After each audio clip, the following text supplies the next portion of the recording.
Square और cube यानी वर्ग और घन निकालना है, तो आप लिखेंगे इक्वल टू पावर, ब्रैकेट लगाएंगे, इस सेल को सिलेक्ट करेंगे, कामा 2 करेंगे, ब्रैकेट क्लोज करेंगे और इंटर कर देंगे। उसी तरह यहाँ पे लिखेंगे इक्वल टू पावर, ब्रैकेट लगाएंगे और सेल को सिलेक्ट करेंगे, कामा 3 कर देंगे, ब्रैकेट क्लोज करेंगे, इंटर कर देंगे। अब इस दोनों को हम सेलेक्ट करेंगे और यहाँ से हम इसको कॉर्नर से ड्रा कर देंगे। अब जहाँ तक हम संख्या लिखे, जैसे 1000 तक संख्या लिखी गई है, तो 1000 तक हम इसको ड्रा कर लेंगे। अब देखिए हर संख्या का वर्ग और घन निकल चुका है। तो अगर आपको वीडियो अच्छा लगा तो यदि आपके इंटरव्यू में इस तरह का डेटा देकर आपसे यह कहा गया कि यदि कोई व्यक्ति 500 रुपये पर मंथ जमा करता है तो 12% की दर से 5 साल में उसे कितनी राशि प्राप्त होगी, इसको ज्ञात करना है। इसी तरह बहुत से अमाउंट दे के उसको कितना परसेंट और कितने ईयर के लिए दिया गया है, सब दिया गया है। आपको ये ज्ञात करना है कि टोटल उसको 5 साल बाद, 4 साल बाद कितनी राशि प्राप्त होगी। तो यहाँ पे हम लिखेंगे इक्वल टू एफ भी अंडर ब्रैकेट B3/12 कामा C3 इंटू 12, क्योंकि एक साल में 12 मंथ होता है, कामा करके और अमाउंट को सिलेक्ट करेंगे, ब्रैकेट क्लोज करेंगे, इंटर कर देंगे। अब देखिए पूरे को सिलेक्ट करेंगे और कंट्रोल के साथ डी प्रेस कर देंगे, तो हमें पूरा राशि प्राप्त हो जाएगा कि किसको कितना मिलेगा। यहाँ पे हम 5 तरीके से सीरियल नंबर ड्रा करना सीखेंगे। पहला है 1 लिखेंगे और कॉर्नर से कंट्रोल के साथ ड्रा कर देंगे, यहाँ पे सीरियल नंबर आ जाएगा। दूसरा तरीका है यहाँ पे 1 लिखेंगे और यहाँ पे 2 लिखेंगे और फिर दोनों को सिलेक्ट करके कॉर्नर से ड्रा कर देंगे। तीसरा है यहाँ पे हम 1 लिखेंगे और कॉर्नर से ड्रा करेंगे और लास्ट में जाके फिर सीरीज कर देंगे। चौथा तरीका है यहाँ पे 1 लिखेंगे और यहाँ पे इक्वल टू D2 प्लस 1 लिखेंगे और इंटर करेंगे। फिर से इसको हम क्या करेंगे, कॉर्नर से ड्रा कर देंगे। पांचवा तरीका है यहाँ पे 1 लिखेंगे और 2 सेल को सिलेक्ट करके कॉर्नर से ड्रा कर देंगे। तो इस तरह हम कई तरीके से सीरियल नंबर लिख सकते हैं। तो अगर आपको वीडियो अच्छा लगा तो लाइक करें, शेयर करें, सब्सक्राइब करें। Thank you. यदि आपको इस तरह का डेटा देकर आपसे यह कहा जाए कि जितना भी लोन अमाउंट दिया है उसका हमको मंथली इंस्टॉलमेंट ज्ञात करना है, जिसका परसेंटेज भी दिया गया और कितने समय के लिए लोन दिया गया ये भी दिया गया, तो हम यहाँ पे लिखेंगे इक्वल टू PMT। इसके बाद हम रेट को सिलेक्ट करेंगे और ये ईयरली है इसलिए इसमें हम 12 से डिवाइड कर देंगे बाई 12, कामा हम ईयर वाले को सिलेक्ट करेंगे और मल्टीप्लिकेशन 12 कर देंगे, multiply by 12, comma loan amount को सिलेक्ट करेंगे और ब्रैकेट क्लोज करेंगे और इंटर कर देंगे। देखिए यहाँ पे हमारा मंथली किस्त इंस्टॉलमेंट आ गया। अब इसको हम लास्ट तक सिलेक्ट करेंगे और कंट्रोल के साथ डी प्रेस कर देंगे, तो यहाँ पे हर लोन अमाउंट का मंथली इंस्टॉलमेंट आ जाएगा कि किसका कितना हुआ।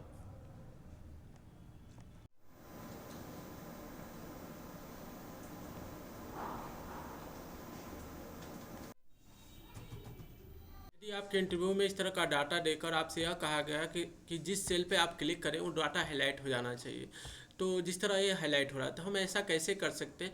तो इसके लिए हम क्या करेंगे, पूरे डाटा को सिलेक्ट कर लेंगे, उसके बाद होम मेन्यू में जाएंगे और फिर कंडीशनल फॉर्मेटिंग पे जाएंगे। उसके बाद न्यू रोल पे क्लिक करेंगे और यहाँ पे use formula which the cell format पे क्लिक करेंगे और यहाँ पे जो हम फार्मूला लिख रहे हैं उसको टाइप कर लेंगे। उसके बाद फॉर्मेट पे जाएंगे और फिल कलर पे क्लिक करेंगे, यहाँ पे कोई भी कलर फिल कर लेंगे, फिर ओके करेंगे, फिर से ओके कर देंगे। अब हम सीट पे जाएंगे, सीट पे जाने के बाद राइट बटन क्लिक करेंगे, व्यू कोड पे जाएंगे और ये जो सीक्रेट कोड है यहाँ पे हम वर्क सीट यहाँ सेलेक्ट करके और सीक्रेट कोड टाइप कर देंगे target.calculate और क्लोज कर देंगे। अब इससे क्या होगा कि हम जो जिस सेल पर क्लिक करेंगे वो डाटा हमारा क्या हो जाएगा, हाईलाइट हो जाएगा। तो अगर आपको ये वीडियो अच्छा लगा हो तो लाइक करें, शेयर करें और सब्सक्राइब करें। Thank you so much.